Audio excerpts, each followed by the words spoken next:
The cockpit was a symphony of chaos, alarms wailing, sparks showering from panels, and the acrid stench of burning circuits filling the air. Captain Derek Kane gripped the controls, his knuckles bone white, as the stars outside his viewport blurred into a maelstrom of light and darkness. The energy pulse had come out of nowhere, a sudden searing lance of power that sliced through his ship's shields like paper. "Stabilizers offline," the AI chimed in a cold monotone, as though the ship weren't moments away from tearing itself apart. "Crash imminent." Derek clenched his jaw, sweat slicking his forehead. His hands flew over the manual controls, but the craft had become a beast beyond taming. The planet loomed ahead, a swirling orb of emerald and cobalt, its surface shimmering with an almost hypnotic luminescence. "Brace for impact." The ship punched through the atmosphere like a meteor, metal shrieking against the sudden drag of air. Derek felt the heat rise, the violent shudder of the hull, and then impact. The world tipped sideways as the craft skidded across uneven terrain, throwing up plumes of alien soil and shattered crystal. Darkness claimed him before the ship came to a stop. When Derek woke, the silence was deafening. His chest heaved as he sucked in air, his lungs searing with the effort. Slowly, he opened his eyes to find himself still strapped into the pilot's seat, the restraints digging into his shoulders. Around him, the cockpit was a ruin. Sparks flared intermittently from exposed wires, and the faint glow of emergency lights painted everything in shades of red and shadow. For a moment, he just sat there staring out the fractured viewport at the alien landscape beyond. Towering trees with crystalline trunks stretched toward the sky, their branches shimmering as though coated in liquid glass. A faint, otherworldly glow pulsed from the ground, casting shifting patterns of light that made it difficult to discern where the terrain ended and the horizon began. He reached up, his hand trembling, and unlatched the restraints. Every movement was a reminder of the crash. His muscles ached, his head throbbed, and there was a sharp pain in his side that made him wince. "Suit's intact," he muttered, his voice rasping. That was something at least. Derek retrieved his survival pack and activated the suit's internal diagnostics. The AI confirmed his worst fears. The ship's long-range communications were fried, and the emergency beacon was unlikely to reach far. If anyone was looking for him, they'd have to come a lot closer than he liked. He climbed out of the cockpit, his boots crunching against the shattered remains of the viewport as he descended to the ground. The air was thick and humid, carrying a faint metallic tang that made his skin crawl. Cythera. The name wasn't official, of course, just a placeholder on the star charts for a remote, unexplored planet. No human had ever set foot here, as far as he knew. The thought gave him little comfort. Derek scanned his surroundings, his hand instinctively resting on the pulse pistol at his side. The landscape was surreal, almost dreamlike. Giant, crystalline flowers unfurled slowly, as if in response to his presence, their petals glowing softly in the dim light. In the distance, a strange chittering echoed through the air, a sound that was neither animal nor machine. He checked the scanner on his wrist. No immediate signs of life, though the atmospheric readings were stable enough to support a wide range of organisms. That didn't mean it was safe. "Stay alert, Kane," he muttered, his voice barely above a whisper. As he ventured deeper into the forest, the air grew cooler, the light dimmer. The crystalline trees towered higher here, their trunks refracting the faint glow of the ground like prisms. He couldn't shake the feeling that he was being watched, though every glance over his shoulder revealed nothing but empty shadows. Then he saw it, a flicker of movement at the edge of his vision. Derek froze, his hand tightening around the grip of his pistol. He turned slowly, scanning the forest, but whatever he'd seen was gone. He crouched low, his instincts kicking in. Years of combat had taught him to trust his gut, and right now, his gut was screaming. He moved cautiously toward the spot where the movement had been, his footsteps muffled by the soft, crystalline ground. As he drew closer, he saw something strange. A series of indentations in the soil, faint but unmistakable. Footprints. Derek knelt, running his fingers along the edges of the prints. They were humanoid, but larger, the toes elongated and clawed. Whoever, or whatever, had made them wasn't far off. A sudden sound broke the silence, sharp and metallic, like the clash of steel against steel. Derek's heart leapt into his throat. He rose to his feet, his pistol drawn, and followed the sound. It led him to a clearing, where the crystalline trees gave way to a strange structure, a spire of dark metal rising from the ground, its surface etched with intricate glowing patterns. He approached cautiously, his every sense on high alert. The spire hummed faintly, the sound resonating in his chest. He reached out, his fingers brushing the cool, smooth surface, and "Step away." The voice was soft but commanding, cutting through the stillness like a blade. Derek spun around, his pistol raised, and found himself face to face with a woman unlike any he had ever seen. Her skin shimmered faintly, catching the light in a way that made her seem almost unreal. Her eyes, large and luminous, glowed with an inner light that was both captivating and unnerving. She stood tall and proud, a staff in her hand and a look of wary defiance on her face. "You are not one of them," she said, her voice laced with suspicion. "One of who?"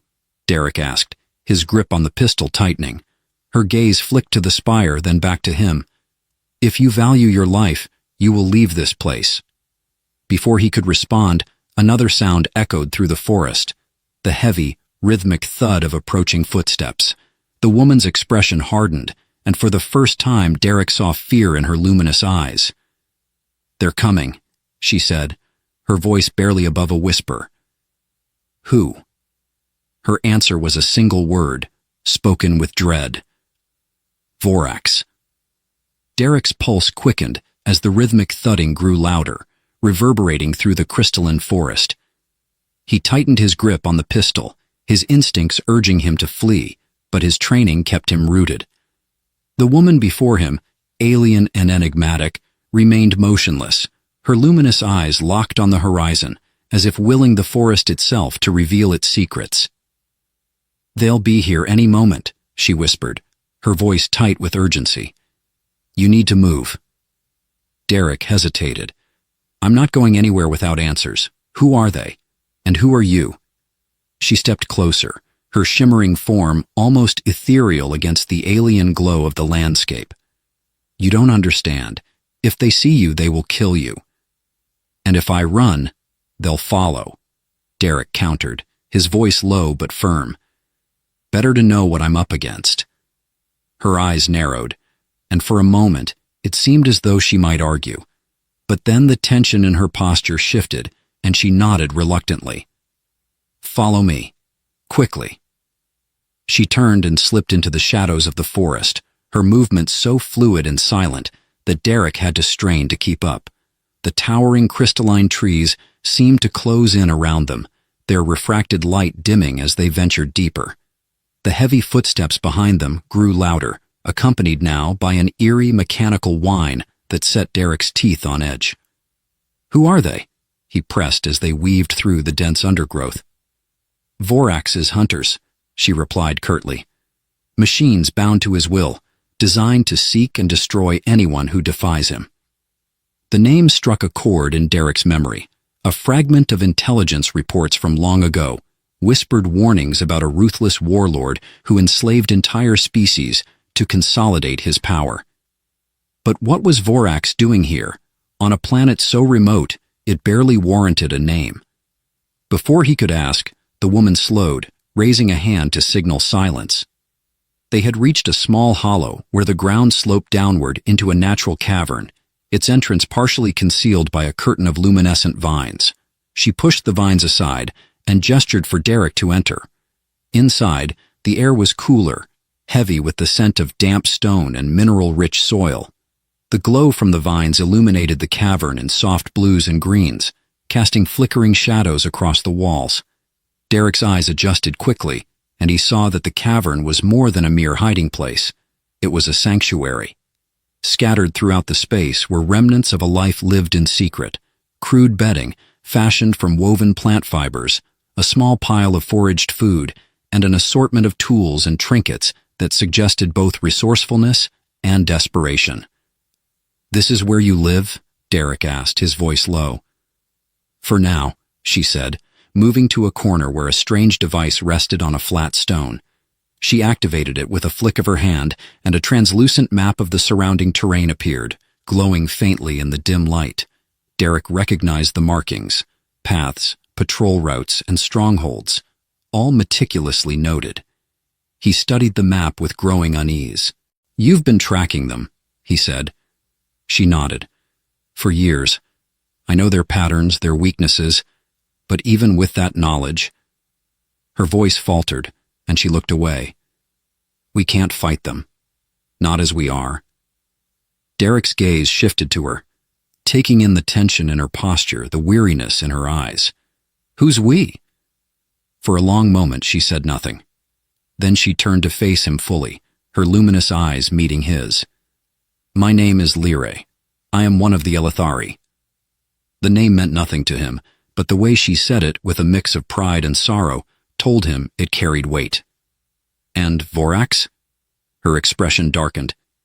"He came to our world with promises of unity, of protection. But he lied.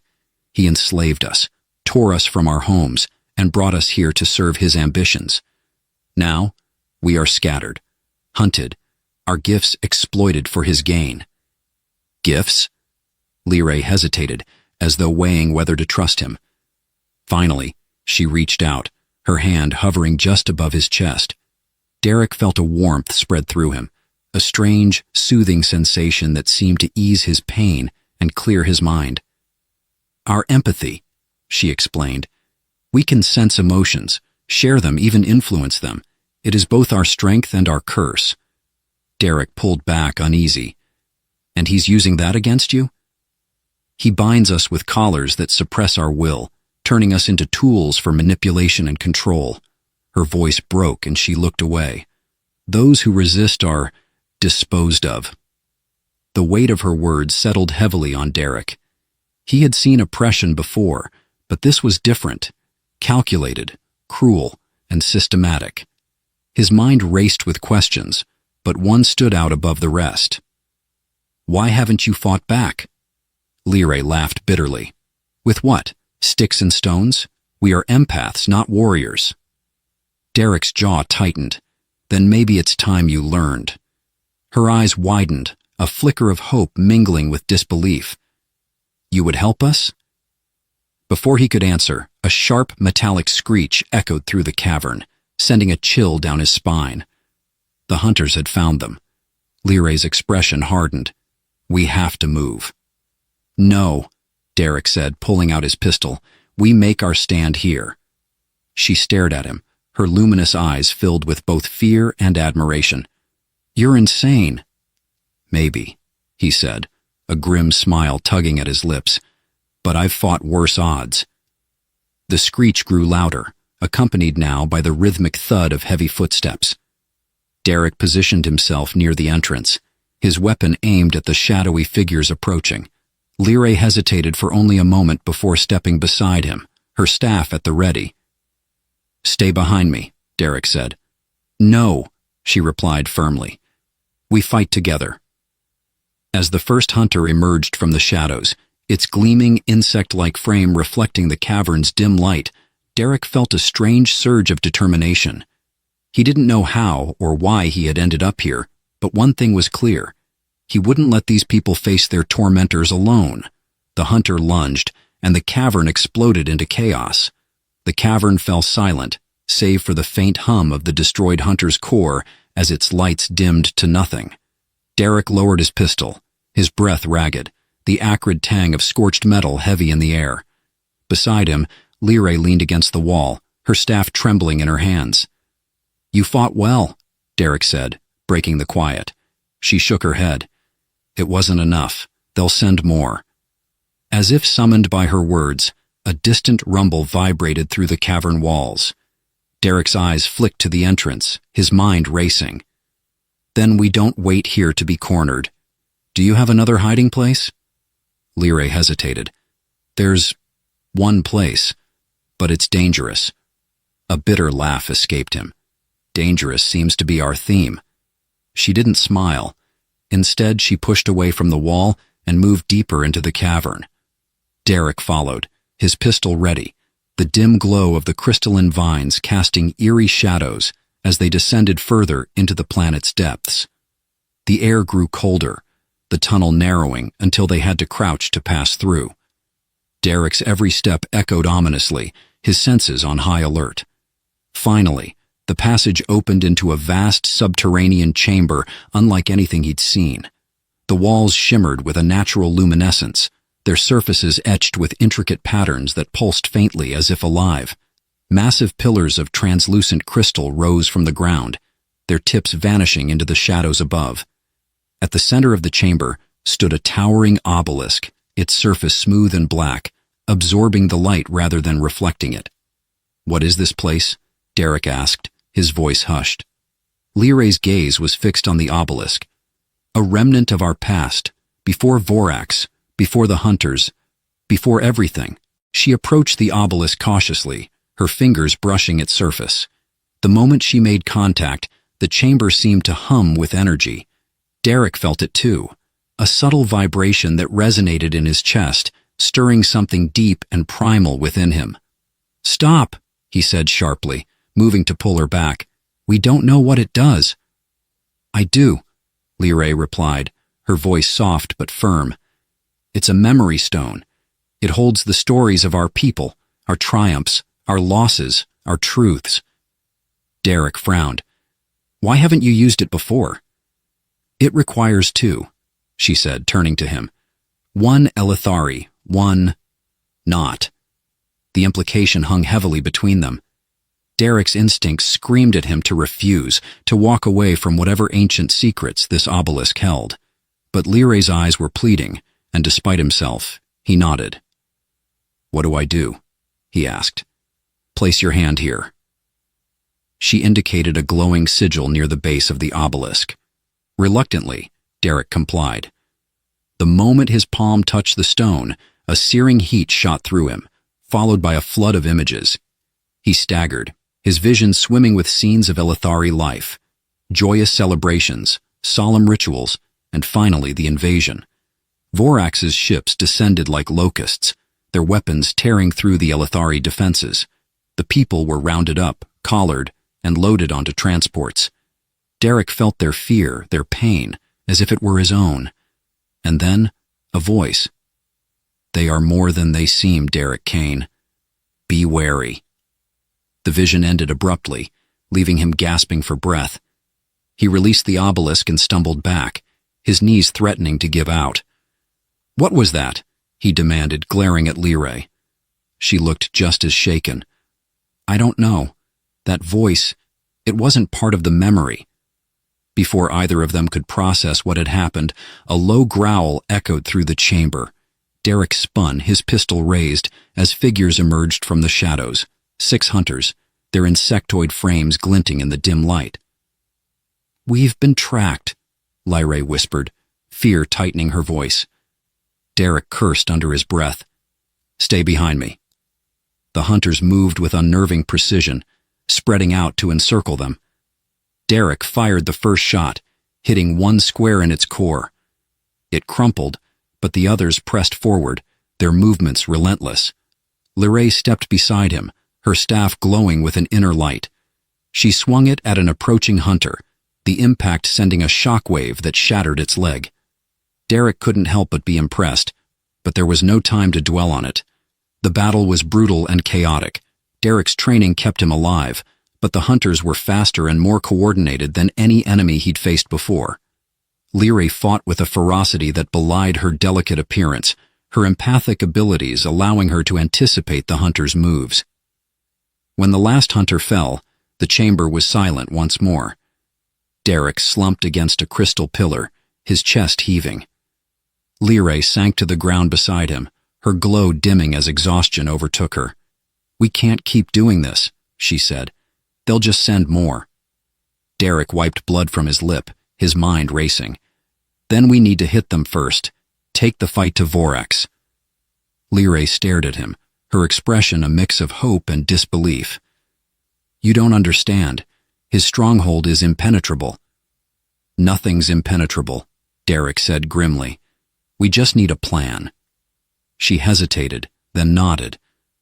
"There's something you need to see." Derek followed her as she led him to the far side of the chamber, where a hidden passage lay concealed behind a curtain of crystal vines. Beyond it was a small alcove containing a pedestal. Resting atop the pedestal was a device unlike anything Derek had ever seen. "What is it?" he asked, his voice low. "A fragment of our past," Lyrae said. "It's a key. To what, we don't fully understand, but Vorax fears it." Derek's gaze hardened. "Then it's time we found out why." The rumble of approaching footsteps echoed through the tunnel behind them. Derek and Lyrae exchanged a glance, their resolve hardening. The battle was far from over, but for the first time, they had a weapon of their own, and they intended to use it. The labyrinth beneath Zithara's surface seemed alive as Derek and Lyrae navigated its twisting passages. The crystalline walls pulsed faintly, an organic rhythm that mirrored a heartbeat, ancient and steady. Derek couldn't shake the feeling that they were being watched, though he had yet to glimpse anything beyond the shadows that seemed to stretch and shift of their own accord. "How much farther?" Derek whispered, his voice swallowed by the oppressive silence. Lyrae glanced back at him, her features pale but resolute. "Not far. The chamber lies ahead." He wanted to ask what exactly they were walking into, but the weight of her expression silenced him. For all her calm exterior, there was fear behind her luminous eyes, a fear she hadn't yet put into words. The passage opened into a massive cavern, larger than any they had traversed. At its center stood a monolithic structure, a vast obsidian altar encased in faintly glowing blue veins. It hummed softly, resonating with an unearthly energy that made Derek's skin crawl. "This is it," Lyrae murmured, approaching the altar with reverence. Derek followed cautiously. "What is it exactly?" She placed her hand on the altar, and the blue veins flared to life, illuminating the cavern with an ethereal glow. The light revealed carvings, ancient, intricate glyphs spiraling along the altar's surface. "It's the Heartstone," Lyrae said, her voice tinged with awe. "A relic of our ancestors. It holds the knowledge of what came before, and what is to come."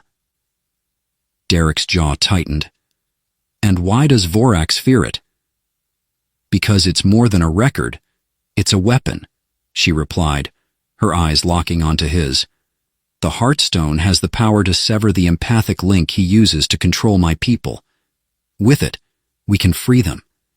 Derek stepped closer, studying the glowing glyphs. "Then why haven't you used it?" "Because the price is high," Lyrae admitted, her voice barely audible. "The one who activates the Heartstone must surrender their life force to fuel it. It requires a willing sacrifice." The words hit Derek like a blow. He stared at the artifact, its glow now seeming cold and unfeeling. "You knew this, and you still brought me here?" Lyrae straightened, her gaze unflinching. "I brought you here because you are a soldier, a leader. If anyone can guide my people after I'm gone, it's you." "No." The denial was immediate, fierce. "This isn't your fight to die for. We'll find another way." "There is no other way," she said, her voice rising. "Do you think I haven't searched for one? My people have endured centuries of suffering. This is the only chance we have to end it." Their argument was interrupted by a tremor that shook the cavern. Derek instinctively reached for his pistol, scanning the darkness. The air grew heavy, oppressive, as a familiar metallic clicking echoed through the chamber. "Vorax's enforcers," Lyrae whispered. Derek gritted his teeth. "How did they find us?" Lyrae's expression darkened. "The Heartstone calls to him. He knows what we intend." From the shadows emerged the hunters, sleek, insectoid creatures with razor-sharp appendages and glowing red eyes. They moved with a predatory grace, their forms barely visible against the dim light. Derek fired first, taking down the closest hunter with a well-placed shot. Lyrae followed suit, her staff emitting a pulse of energy that sent another creature sprawling, But for every hunter they felled, two more appeared. Derek's pulse quickened as the odds stacked against them. "Fall back!" he shouted, grabbing Liray's arm. She resisted, her gaze fixed on the Heartstone. "No! If we don't act now, we'll never get another chance." "Liray, this isn't the time."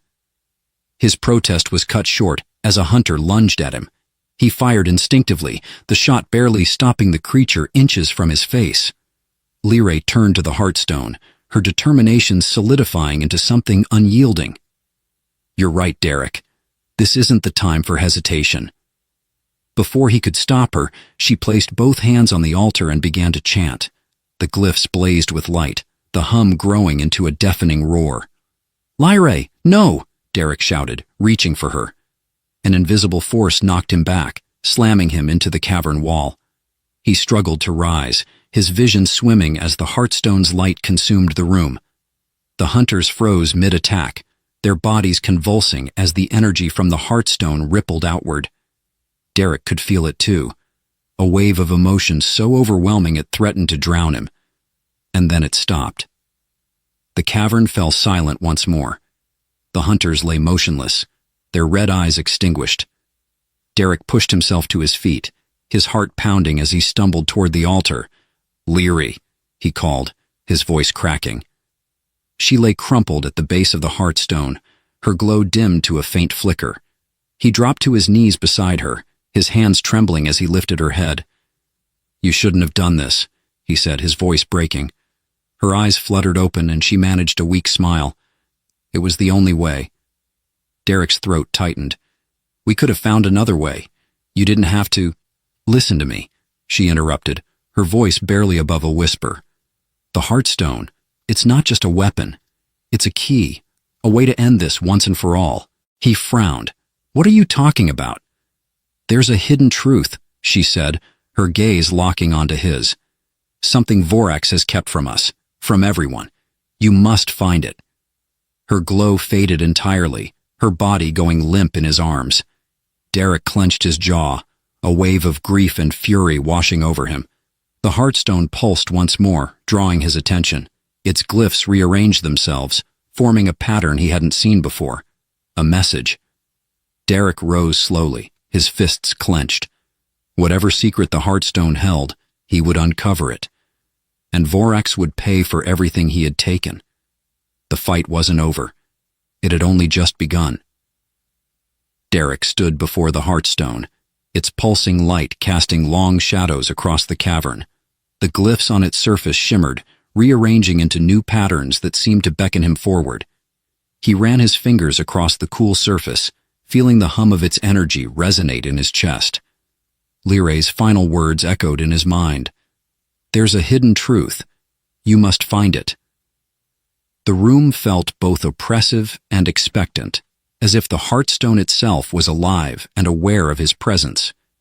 He closed his eyes, steadying his breath.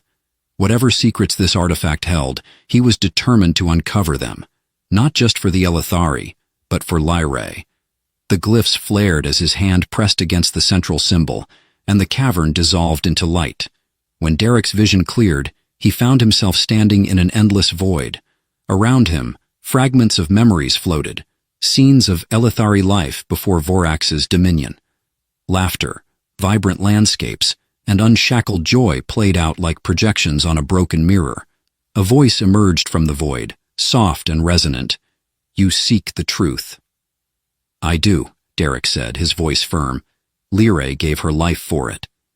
The fragments coalesced into a towering figure, its form shifting between Elithari and something far older. The truth lies in the origins of the Heartstone and the cost of its power. Scenes unfolded before him. Elithari ancestors wielding the Heartstone to protect their world from an ancient invader. Their empathic abilities, amplified by the artifact, created a shield that repelled the enemy but left the planet scarred. The Heartstone, while a tool of salvation, also became a curse, binding the Elithari to its energy. "Vorax exploits this bond," the voice continued.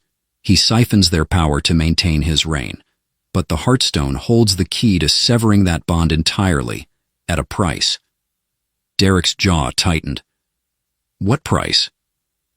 To destroy the Heartstone is to erase the link.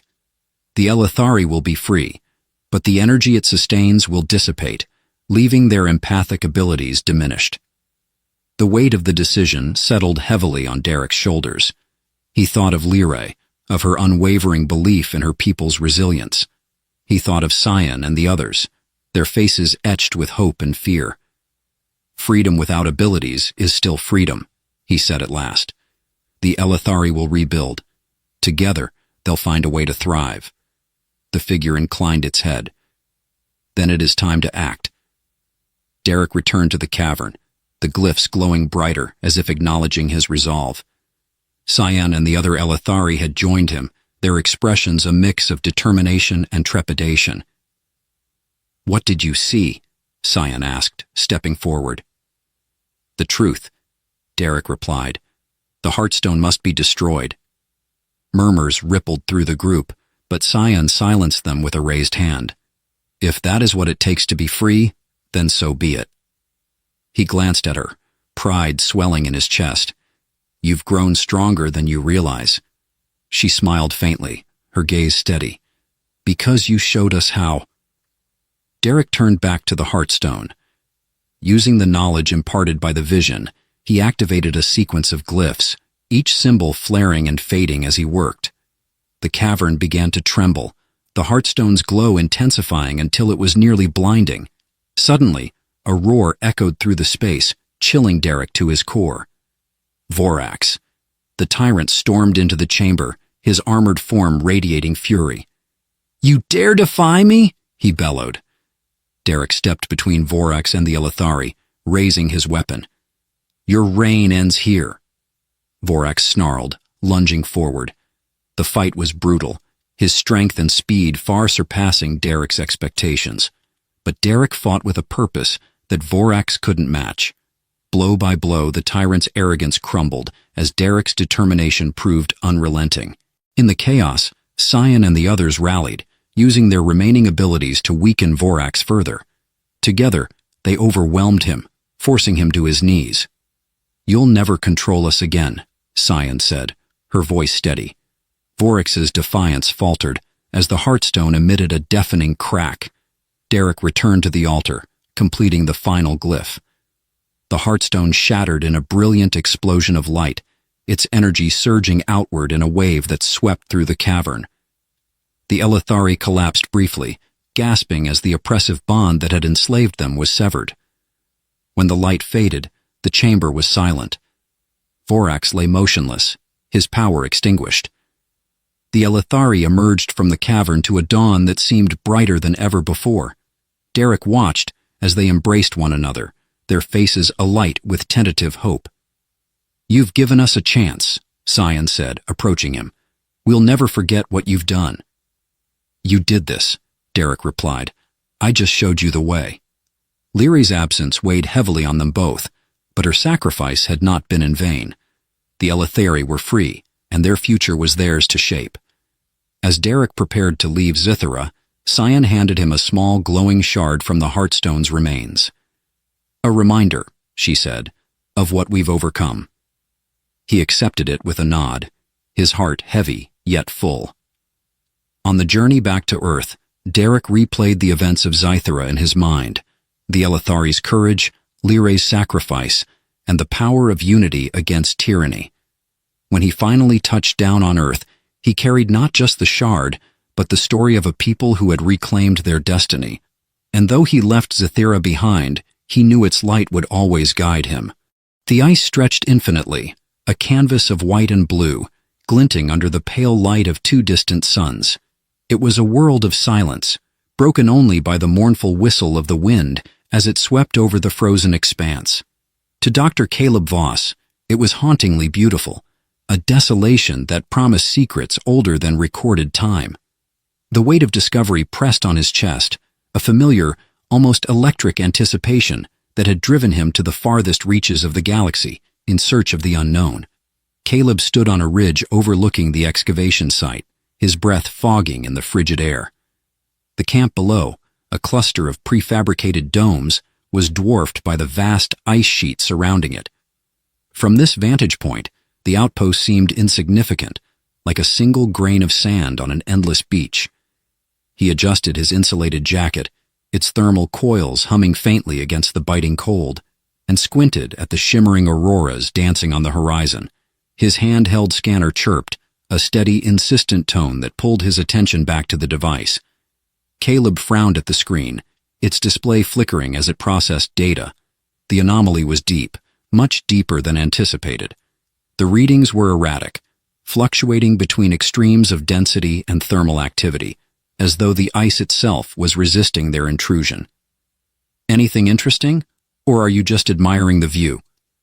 The voice of Professor Elena Caney crackled through his comlink, her dry humor cutting through the static. Caleb glanced back toward the camp, where he could see her silhouette pacing near the lab dome. Even through the distortion of the comms, her tone carried its usual blend of curiosity and caution. "It's more than interesting," Caleb replied, his voice low. "The readings don't make sense. There's something down there, Elena. Something big." There was a pause, a faint hiss of static. Then her voice returned, edged with skepticism. "Big doesn't always mean important, Caleb. We've been chasing anomalies for weeks. Another odd ice formation doesn't justify risking the team or the equipment." Caleb sighed, his gloved fingers brushing against the scanner's interface. "This isn't just an ice formation. The composition is layered, artificially. Something or someone put it there." He heard Elena's sharp intake of breath, followed by the telltale rustle of her jacket as she moved closer to the comm station. Her next words were careful, deliberate. "You're suggesting this is a structure or a burial site?" "I don't know," Caleb admitted, though his heart raced at the thought. "But it's worth investigating." By the time Caleb descended to the excavation site, the team had gathered near the primary drill. The air was thick with tension, the kind that always accompanied the unknown. The drill operator, a burly engineer named Foster, leaned against the control panel, his expression equal parts boredom and irritation. "If this is another wild goose chase, Voss," Foster grumbled, "I'm putting in for a reassignment."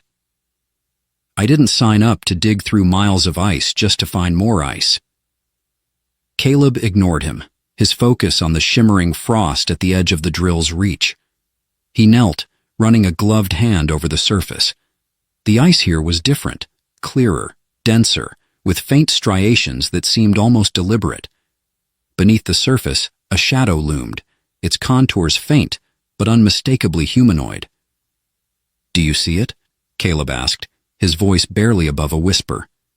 Elena approached, her usually composed features betraying a flicker of unease. "I see it," she murmured. "And I don't like it." Foster straightened, his earlier bravado replaced by wariness. "What is it? A body?" Caleb shook his head. "Not a body. A figure. Encased in armor, maybe. I need to get a better look." "Caleb," Elena interjected sharply, "we don't know what we're dealing with. This could be dangerous." "Or it could be the discovery of a lifetime," Caleb countered, standing. His gaze met hers, steady and resolute. "We came here to uncover the truth. We can't stop now."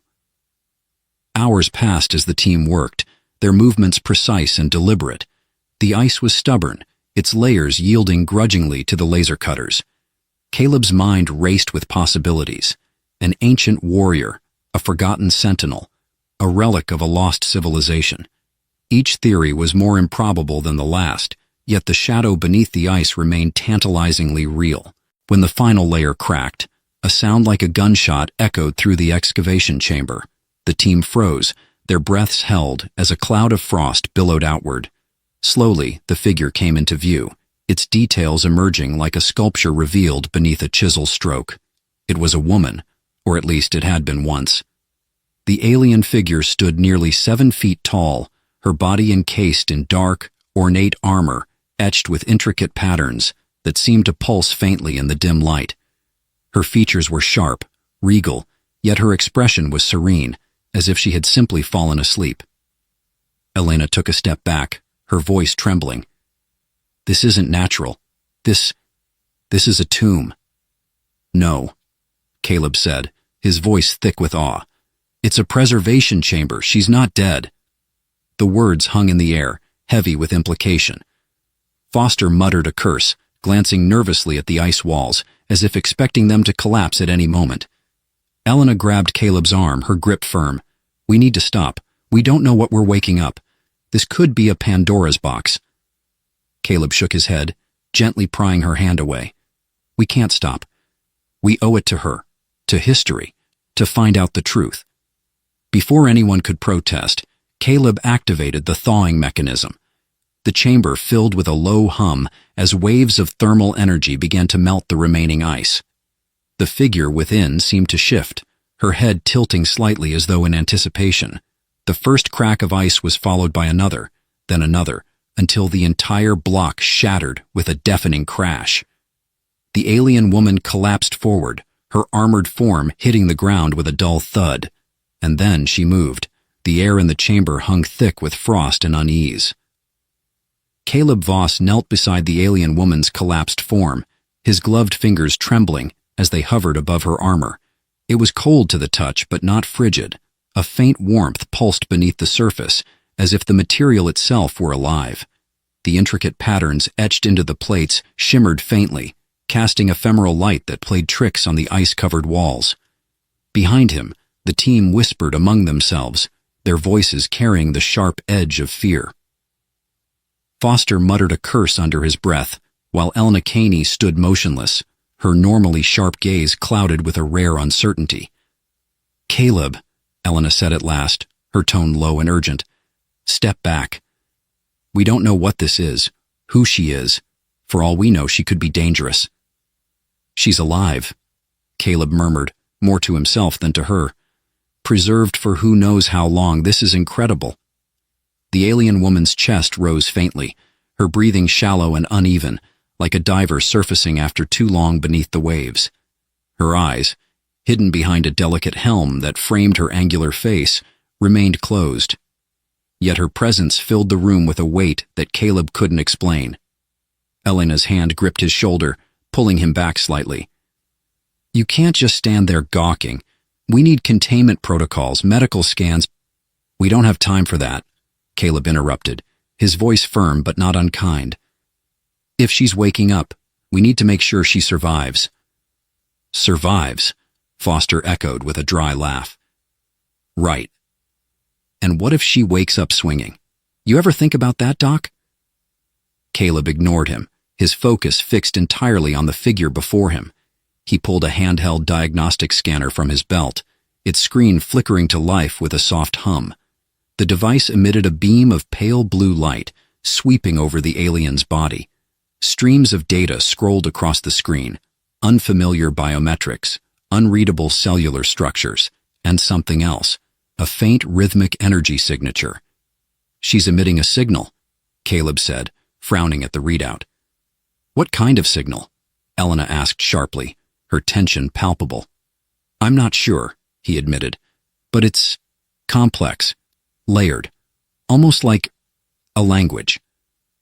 Before anyone could respond, the alien woman's body jerked violently. Her hand shot out, clawed fingers digging into the ice as she pushed herself upright with unnatural strength. The sound of her armored joints creaking echoed in the chamber, a mechanical groan that sent a chill down Caleb's spine. Her head turned slowly, the helm's visor locking onto Caleb. Her eyes opened, brilliant slits of golden light that pierced the dimness. For a moment, no one moved. The only sound was the ragged hiss of her breathing. Then she spoke. The language was guttural, alien, and laced with an urgency that made the hairs on Caleb's neck stand on end. Her voice, though distorted by the helm, carried an unmistakable authority. "I don't understand," Caleb said softly, raising his hands in a gesture of peace. He tapped at the translator strapped to his wrist, its algorithms struggling to parse the sounds. "We mean you no harm." The woman tilted her head, her glowing eyes narrowing as if weighing his words, or perhaps his intent. Then with alarming speed she rose to her full height, towering over Caleb and the others. Her armor flared with light, faint trails of energy arcing between the etched patterns like veins coming alive. "Caleb, get back!" Elena shouted, reaching for her sidearm. "No!" Caleb held up a hand to stop her. "Don't! We don't know what'll provoke her." The woman's gaze flicked to Elena, then to Foster, before returning to Caleb. She took a single step forward, her movements deliberate but unsteady, as though she were rediscovering the act of walking. She pointed at him, her fingers curling slightly, and spoke again, this time slower, more measured. The translator beeped, finally locking onto fragments of meaning. "Enemy. Where?" "Enemy?" Caleb echoed, his brow furrowing. "I don't understand. What enemy?" The woman's face hardened. She repeated the word, louder, her tone demanding. "I think she thinks we're her enemies," Foster muttered, backing toward the exit. "Fantastic." "No," Caleb said, shaking his head. "That's not it. She's searching for something." The tremor beneath their feet was subtle at first, a faint vibration that seemed almost coincidental, but then it grew stronger, reverberating through the ice like a heartbeat. The chamber lights flickered, and a deep, resonant hum filled the air. "What the hell is that?" Elena demanded, her voice rising above the noise. The alien woman stiffened, her body tensing as though bracing for an attack. Her hand moved to her side, and for the first time, Caleb noticed a weapon holstered there, a sleek, blade-like construct that glowed faintly with the same energy as her armor. Caleb stepped forward, risking proximity. "Listen," he said, his voice steady but urgent. "We don't know what's happening here, but we're not your enemies. If there's something we need to stop, we'll help you, but you need to trust us." The woman hesitated, her gaze locked on his. Her breathing slowed, and for a moment it seemed she might relent, but then the ice beneath them groaned, and a jagged crack split the floor, sending shards flying in all directions. The tremor became a quake. Equipment toppled, and the team scrambled for cover as a section of the chamber wall collapsed, revealing a dark, yawning void beyond. The woman didn't flinch. Instead, she stepped toward the opening, her armor glowing brighter. She turned back to Caleb, her golden eyes narrowing. "Danger," the translator finally managed. "Follow or die." Without waiting for a response, she moved into the darkness, her figure disappearing into the void. "Caleb!" Elena shouted, grabbing his arm. "Don't!" He pulled free, his heart pounding.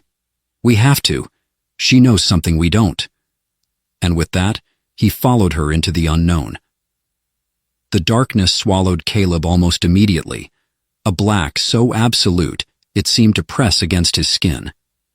He followed the faint glow of the alien woman's armor ahead, its shifting patterns of light casting ghostly reflections on the jagged walls of the ice cavern. His breath came in shallow bursts, muffled by the oppressive weight of the air around him. Behind him, the sounds of the team faded into the distance. Caleb glanced back once, seeing Elena's silhouette framed by the flickering light of the chamber they'd left behind. Her voice crackled faintly in his earpiece, tense and desperate. "Caleb, you can't go in there alone. We don't even know if she's leading you into a trap." "She's not," Caleb replied, his voice steady despite the fear gnawing at the edges of his resolve. "She's trying to stop whatever's happening here. I have to see this through." The connection hissed with static, but he caught Elena's frustrated reply before the signal cut out entirely. "You're going to get yourself killed." The passage narrowed, forcing Caleb to crouch as he navigated the uneven terrain. His fingers trailed along the ice walls, which grew warmer the deeper he went. The smooth, natural formations gave way to sharp, angular structures, lines too perfect to be anything but artificial. Ahead, the woman paused. She turned to him, her golden eyes burning like twin stars in the gloom. With a motion that was part gesture, part command, she pointed to a faintly glowing glyph etched into the wall. Caleb approached cautiously, his breath catching as he examined the markings. They were unlike anything he'd seen. Elegant, flowing script that seemed to shift and shimmer as he tried to focus on it. He raised his scanner, hoping to capture the symbols, but the device emitted a sharp beep and went dark. "Ancient," the woman said, her voice low and reverent. The translator rendered her words haltingly, as though struggling to grasp the nuances of her language. "Warning. Locked." "Locked?" Caleb repeated. "Locked from what?" She didn't answer. Instead, she pressed her hand to the glyph, and the ice beneath them shuddered violently. A low, resonant hum filled the air, and the wall before them began to split apart, revealing a massive chamber bathed in a sickly green light. Caleb stepped forward, his pulse quickening as the room came into view. It was a vast, cathedral-like space, its walls lined with towering columns of black metal, veined with faintly glowing energy. Suspended in the center of the room was a device, an intricate construct of interlocking rings and crystalline shards, each piece floating independently but moving in perfect harmony. "What is this?" Caleb whispered, awestruck. The woman moved past him, her posture tense. She approached the device with a mix of caution and familiarity, her hand hovering near the hilt of her weapon.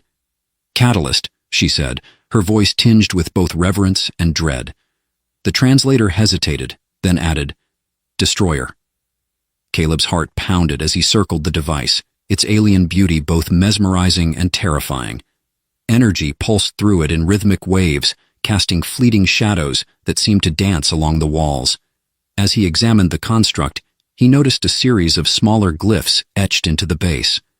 This was built by your people," he said, glancing at the woman. She nodded slowly. "Guarded, hidden, to protect." "Protect from what?" Her gaze shifted, her expression hardening. "Corruption." Death before Caleb could ask more. The room trembled violently. The energy within the device flared, illuminating the chamber in a blinding burst of light. He shielded his eyes, barely catching the sound of the woman shouting something over the roar.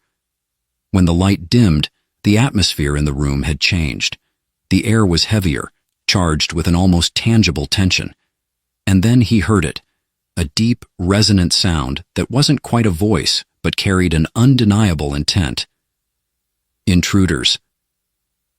The word reverberated through the chamber, not spoken, but impressed upon Caleb's mind.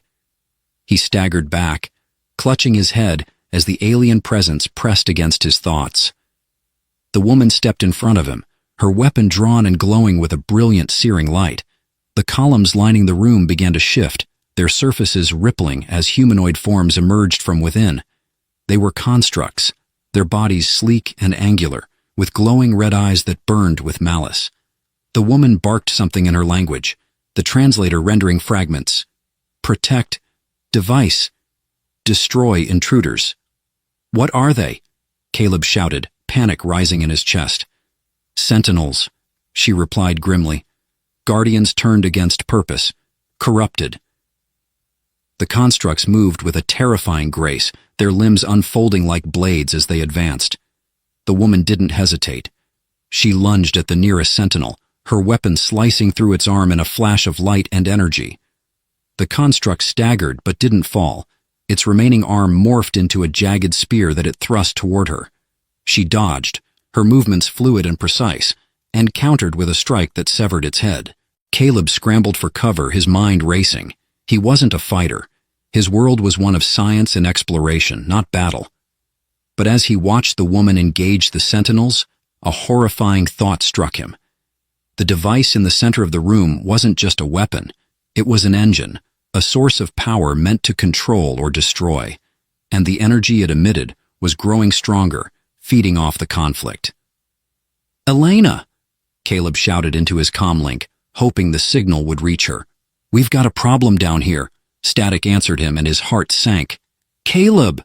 the woman shouted, her voice cutting through the chaos. "Help! Stop!" He didn't know what she meant, but the urgency in her tone spurred him into action. Ignoring the constructs, he ran toward the device, his eyes scanning the glyphs for anything that resembled a control mechanism. "Think, Caleb," he muttered to himself, his breath coming in quick gasps.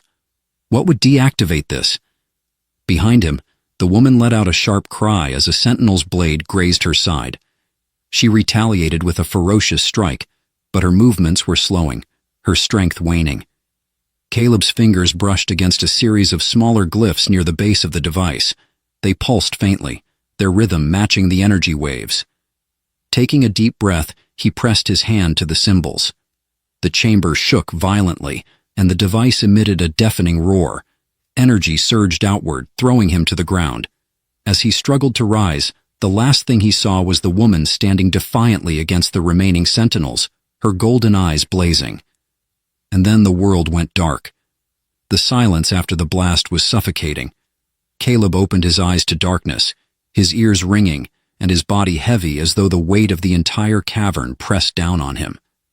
The icy chill was gone, replaced by a stifling heat that made each breath a struggle.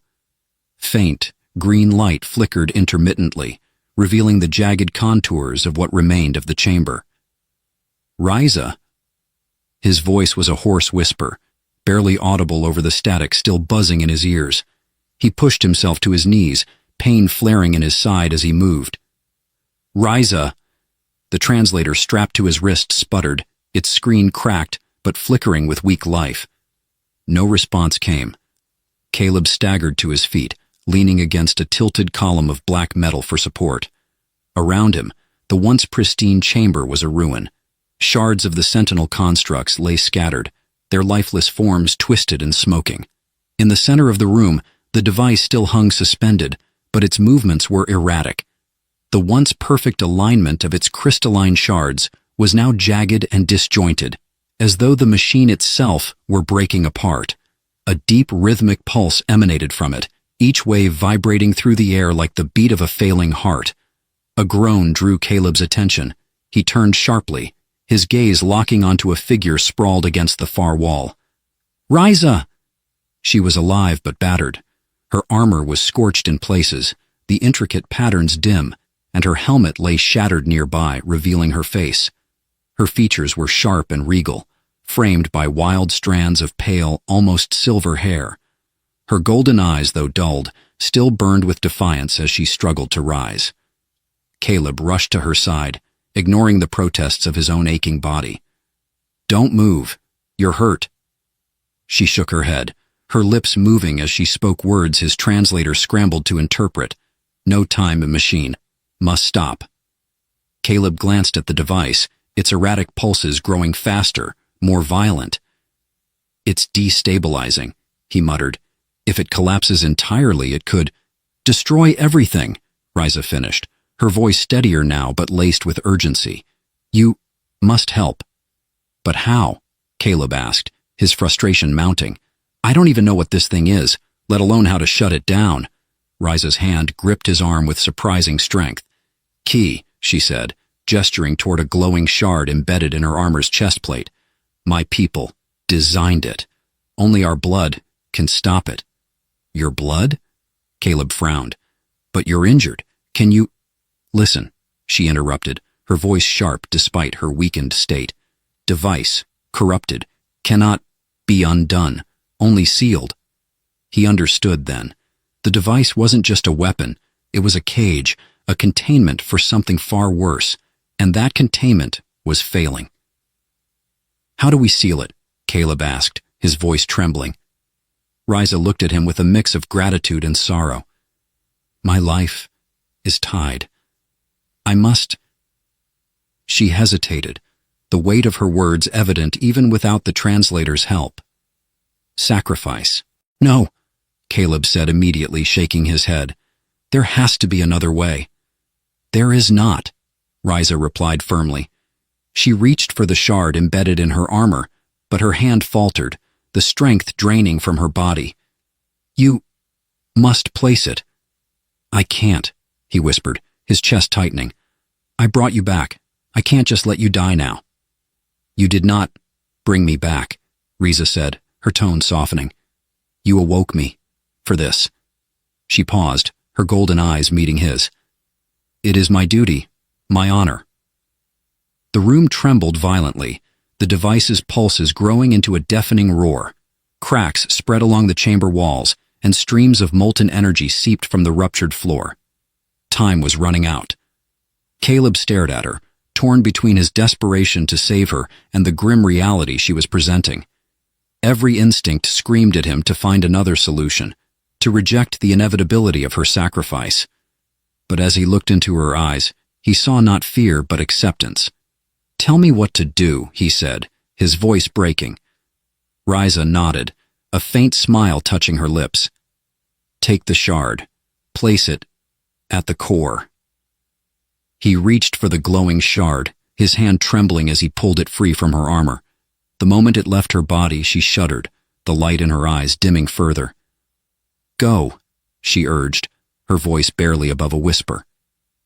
Caleb turned toward the device, his heart pounding as he approached. The energy radiating from it was overwhelming, each step a battle against the force pushing him back.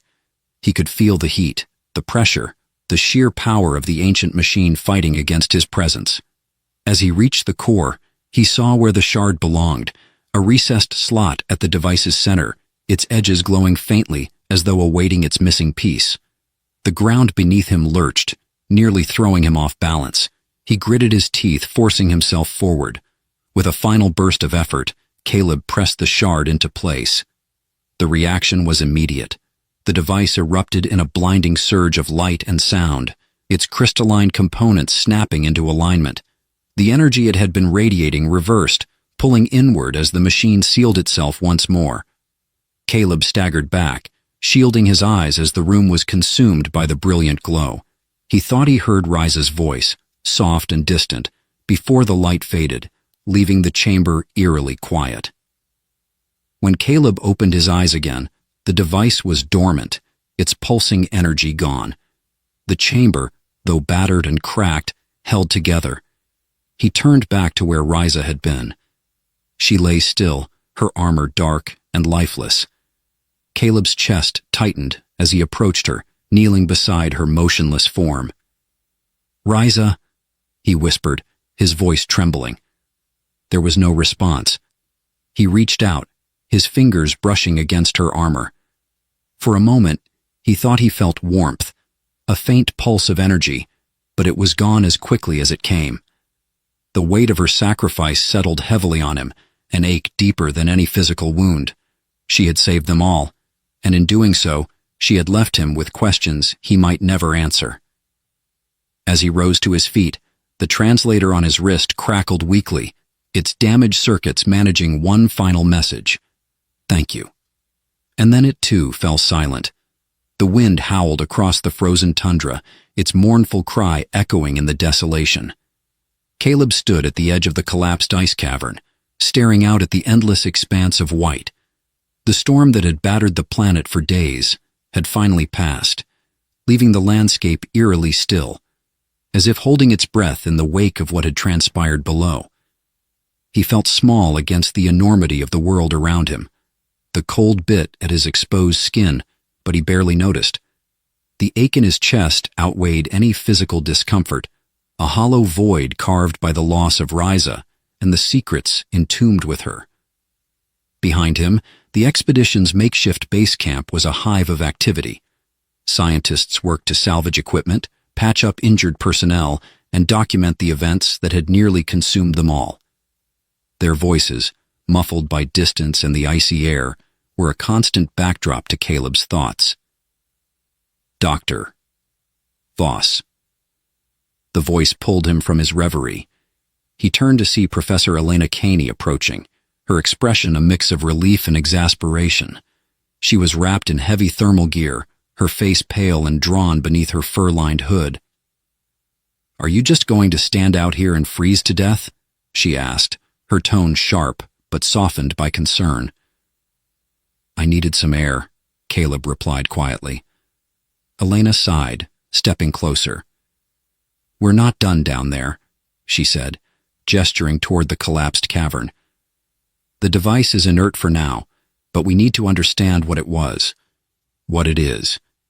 This discovery could rewrite everything we know about alien civilizations." Caleb shook his head. "It's not a discovery, Elena. It's a grave." The words hung in the air, heavy and final. Hours later, Caleb found himself back in the outpost's central lab, his hands trembling as he reviewed the fragmented data they'd managed to recover. The images on the screen flickered, distorted by the damage sustained during the cavern's collapse. There were glimpses of the device, its intricate crystalline structure, its pulsating energy, and of Ryza, standing resolute against the sentinels. The recordings failed to capture the sheer intensity of those moments, the raw power and sacrifice that had unfolded before his eyes. Elena entered, setting a steaming cup of something hot beside him. "You need to rest," she said, her tone gentler now. "I can't," Caleb muttered, scrolling through the data. "There has to be more here. Something we missed." "We didn't miss anything," Elena replied firmly. "You saw what happened. You were there. You made the call that saved all of us." Caleb looked up at her, his eyes haunted. "But at what cost?" Elena's gaze softened. "You couldn't have stopped her, Caleb. She made her choice, and she trusted you to see it through." The days that followed were a blur of excavation and analysis. The team worked tirelessly to uncover what remained of the cavern, carefully extracting fragments of alien technology and cataloging the strange glyphs etched into the walls. Caleb threw himself into the work, desperate to find meaning in the remnants of Ryza's world. He spent hours poring over translations, piecing together fragments of her story from the scattered symbols and recordings. What emerged was a tale of tragedy and resilience. Ryza's people, the Alathir, had been warriors and protectors, sworn to guard the galaxy against an ancient corruption. A force Caleb began to understand was far more than myth.